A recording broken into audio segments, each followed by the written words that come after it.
Devil Hunter's Chainsaw Man Chapter 151, titled The Return of Chainsaw Man, has put Nayuta in serious danger. Denji and Pochita bid farewell, and is Makima able to control the weapons even in death? Now, before we jump into the chapter, Jump Festa happened over the weekend. Every major Shonen Jump series talks about their upcoming years, which during the Chainsaw Man panel, we got the confirmation that the Reze/Bomb Girl arc is not only in production, but it is going to be a full-fledged movie. Whether they're taking the Film Red One Piece route or the Demon Slayer Mugen Train route, this seems to be a popular ongoing trend, and it looks like Chainsaw Man is also going to be following suit. Now, what does this mean for season 2 anime? Well, it looks like we're going to have to wait, sadly, a little bit longer for that, and they didn't give a confirmation on when the Bomb Girl arc will be released in theaters. If I had to guess, potentially maybe fall of 2024, but if I'm a betting man, I would say safer to spring of 2025. Regardless, the Reze Bomb Girl arc is a beloved arc and arguably a fan favorite amongst most Chainsaw Man fans. Now, Fumiko gazes upon the whip hybrid and her co-workers. One is dead while the other two are seriously injured. Before she can react, she is grabbed by the spear hybrid who holds her hostage. Confused, she begins to ask how the hybrid escaped custody, only for the whip hybrid to cut her off and say that public safety is in a state of chaos and therefore they let the hybrid escape.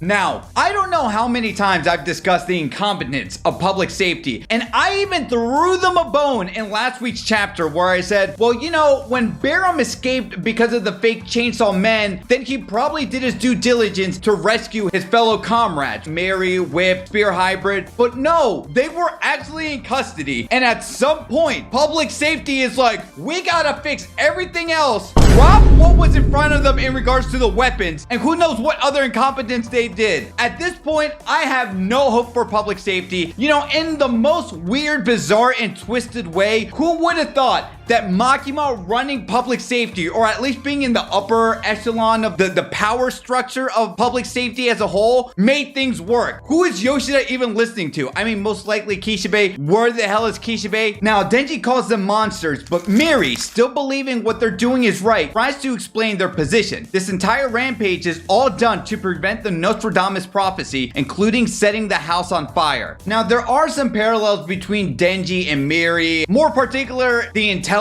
or lack of intelligence they both share, but I'm more baffled at the stupidity coming out of his mouth. And you would think after the whip hybrid ends up laughing at Miri would now try and put two and two together, that he's being controlled, he's being manipulated. Whether or not it's Makima controlling them is debatable, which we'll discuss in a minute. But man, when is the heel turn happening with Miri? When is Miri actually going to come onto the side of Chainsaw Man? And it might happen sooner than we think, but right now I am a bit disappointed in his character, but to be fair, that's probably the point that Fujimoto wants us to have with him. Now, as Barum tries to rise from the gunshot wound from the previous chapter, Nayuta, acting fast, tried to use her chains of commands on him, ordering him to bite off his own tongue and drop dead. Surprisingly, Barum is able to resist, walking over to Nayuta and grabbing her by the throat before telling Denji that if he moves, she dies. At this moment, Barum says that Nayuta isn't able to control the weapon and hypothesizes whether or not it's because they are still under Miss Makima's rule even in death, or simply because Barum is infatuated with Makima, saying that his heart belongs to her even now, and as that if Makima was still alive and could use Chainsaw Man's powers, she could have prevented the Nostradamus prophecy from happening more so than Fami, and that the controlled peaceful world Makima was supposed to have got stomped out by Chainsaw Man in part 1, and Barum further insults Denji, saying that the peaceful life that he's been living with public safety has led to the current events of his house being on fire, everything he's been dealing with, and well, as Barum says, these flames are his punishment. So, do I think Makima is controlling the weapons? That's kinda hard to say, but I feel like Barum is a bit of an unreliable narrator, trying to get Denji to do and manipulate him into transforming into Chainsaw Man any way that he can. And I think what is really happening, whether or not it's Makima who still has some type of control on Barum, It just seems that Barum just really believed in the world that Makima was trying to usher into eliminating all the other horsemen of the apocalypse and then having her own hyper stylized world of where, you know, crappy movies doesn't exist and, you know, she has all the dogs in the world, etc. And even if hybrids such as Reze, Quan Chi, and Katana Man were manipulated with Makima's chains, because I don't think it's a hot debate to say that Makima has fully mastered and controlled her powers, no pun intended, to the highest degree as a horseman. While Nayuta lacks experience, she probably hasn't killed that many devils because of Denji's tutelage and guidance as a surrogate brother. And if you want to add that, well, she's just young and naive as well, she doesn't have a lot of combat experience. So is Makima really controlling Barum? Well, no, I think Barum is just trying to continue along with the mission in the same way that once an organization is disbanded, some people within the organization might try and continue the vision or pursue the goal of whatever organization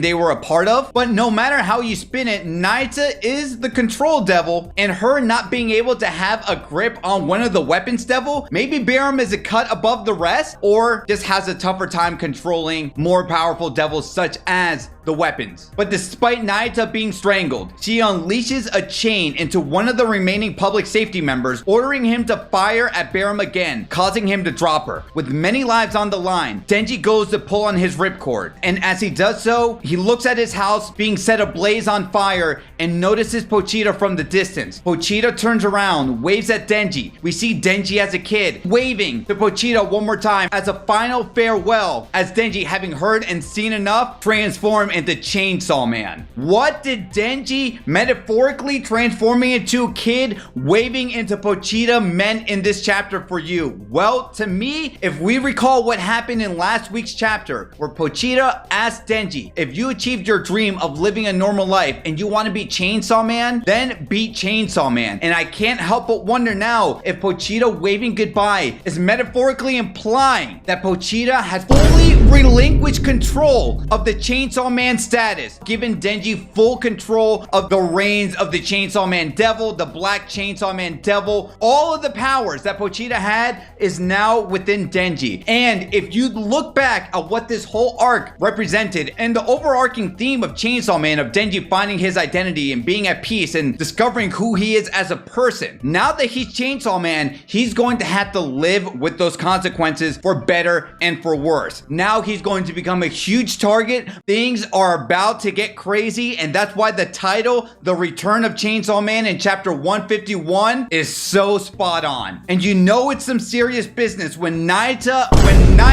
runs up to Denji looking nervous, saying, "Why are you laughing?" And as the house is setting ablaze, there's a little cross mark I see here. I don't know if there's some symbolic religious undertone Fujimoto placed in this last panel, or maybe it's an aesthetic choice and nothing more. But no matter how you spin it, after 6 months of not seeing the real Chainsaw Man, we finally have him right here. But we're going to have to wait 3 weeks to see how this chapter ends up playing out. And we didn't hit 100K by the end of the year, but I will say, if before the end of the year, this channel can hit at least 96,000 subscribers, I will put on the Nurse Makima outfit for a quarter of 2024 for each and every one of you. Do you guys want to see me in a Nurse Makima outfit? I don't know. Subscribe to this channel. It's been a pleasure discussing Chainsaw Man in 2023. And to see more Chainsaw Man content, you're going to want to click on this video right here.